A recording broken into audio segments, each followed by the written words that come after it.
ખેડૂતો માટે ખુશખબર. ભારે વરસાદના કારણે પાક નુકસાનની સહાય માટે સરકારે કરી રાહત પેકેજની જાહેરાત. મુખ્યમંત્રી ભૂપેન્દ્રભાઈ પટેલના નેતૃત્વવાળી ખેડૂતોના હિતને વરેલી રાજ્ય સરકારે ખેડૂતોને કુદરતી આપત્તિમાં બેઠા કરવા માટે ઓગસ્ટ અને સપ્ટેમ્બર 2025 માસમાં થયેલ ભારે વરસાદથી થયેલ પાક નુકસાન માટે થયેલ નુકસાનની ભરપાઈ કરવા સહાય આપવાનો મહત્વનો નિર્ણય કર્યો છે. કૃષિમંત્રી જીતુભાઈ વાઘાણીએ ઉમેર્યું કે ઓગસ્ટ અને સપ્ટેમ્બર 2025 માસમાં થયેલ ભારે વરસાદથી થયેલ પાક નુકસાન માટે અસરગ્રસ્ત ખેડૂતોને સહાયરૂપ થવા એસડીઆરએફની જોગવાઈ મુજબ ₹563 કરોડ રાજ્ય બજેટમાંથી કુલ ₹384 કરોડની વધારાની સહાય ઉમેરી કુલ ₹947 કરોડનું કૃષિ રાહત પેકેજ જાહેર કર્યું છે, જેમાં 5 જિલ્લાઓના 18 તાલુકાઓના નુકસાનગ્રસ્ત ખેડૂતોને આ સહાય ચૂકવાશે. ઓગસ્ટ અને સપ્ટેમ્બર 2025 માસમાં થયેલ ભારે વરસાદથી થયેલ પાક નુકસાન માટે અસરગ્રસ્ત ખેડૂતોને સહાય ચૂકવવા માટે જાહેર કરેલ કૃષિ રાહત પેકેજની આપણે વિગતવાર માહિતી મેળવીએ.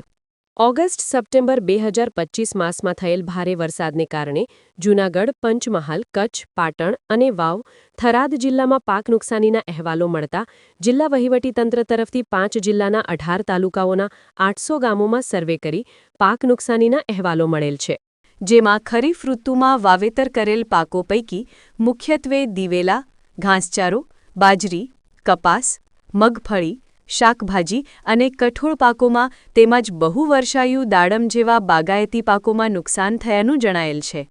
રાજ્ય સરકારશ્રી તરફથી આ 5 જિલ્લાઓના 18 તાલુકાઓના નુકસાનગ્રસ્ત ખેડૂતોને સહાય ચૂકવવાનું નક્કી કરવામાં આવેલ છે, જેના માટે એસડીઆરએફની જોગવાઈ મુજબ ₹563 કરોડ અને રાજ્ય સરકારશ્રી દ્વારા ઉદાર અભિગમ અપનાવી રાજ્ય બજેટમાંથી કુલ ₹384 કરોડની વધારાની સહાય ઉમેરી કુલ ₹947 કરોડનું કૃષિ રાહત પેકેજ જાહેર કરવા નિર્ણય કરેલ છે. આ ઉપરાંત વાવ, થરાદ અને પાટણ જિલ્લાના નીચાણવાળા વિસ્તારોમાં વિશેષ ભૌગોલિક પરિસ્થિતિના કારણે ભારે વરસાદ અને નદીઓના પૂરની પરિસ્થિતિમાં વારંવાર ખેતીલાયક જમીનમાં લાંબા સમય સુધી પાણી ભરાવાની સમસ્યા ઉપસ્થિત થઈ છે.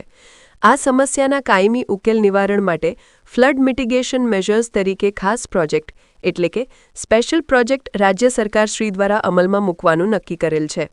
આ ખાસ પ્રોજેક્ટ માટે રાજ્ય સરકારશ્રી તરફથી અલગથી ₹2500 કરોડની જોગવાઈ કરવામાં આવશે.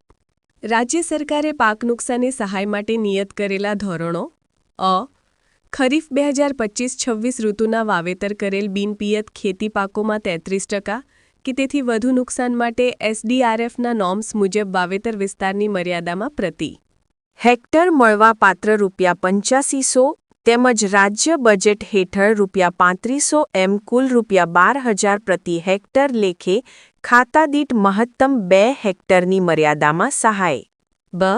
વર્ષાયુ પિયત પાકોના 33% કે તેથી વધુ નુકસાન માટે એસડીઆરએફના નોર્મ્સ મુજબ વાવેતર વિસ્તારની મર્યાદામાં પ્રતિ હેક્ટર મળવાપાત્ર ₹17,000ની સહાય તેમજ રાજ્ય બજેટ હેઠળ ₹5,000 એમ કુલ ₹22,000 પ્રતિ હેક્ટર લેખે ખાતા દીઠ મહત્તમ 2 હેક્ટરની મર્યાદામાં સહાય. બહુવર્ષાયુ બાગાયતી પાકોમાં 33% કે તેથી વધુ નુકસાન માટે એસડીઆરએફના નોર્મ્સ મુજબ વાવેતર વિસ્તારની મર્યાદામાં મળવાપાત્ર ₹22,500ની સહાય તેમજ રાજ્ય બજેટ હેઠળ ₹5,000 એમ કુલ ₹27,500 પ્રતિ હેક્ટર લેખે ખાતા દીઠ મહત્તમ 2 હેક્ટરની મર્યાદામાં સહાય.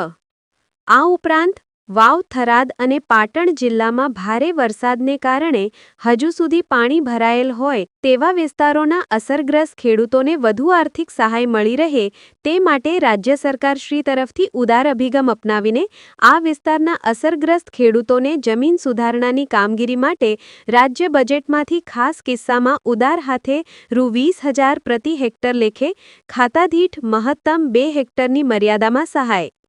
ખેડૂત મિત્રો, આ માહિતી આપણે ગુજરાત સરકારની જાહેરાત અને સત્તાવાર પરિપત્ર દ્વારા આપી છે. કોઈ ભૂલચૂક હોય તો માફ કરવા વિનંતી છે.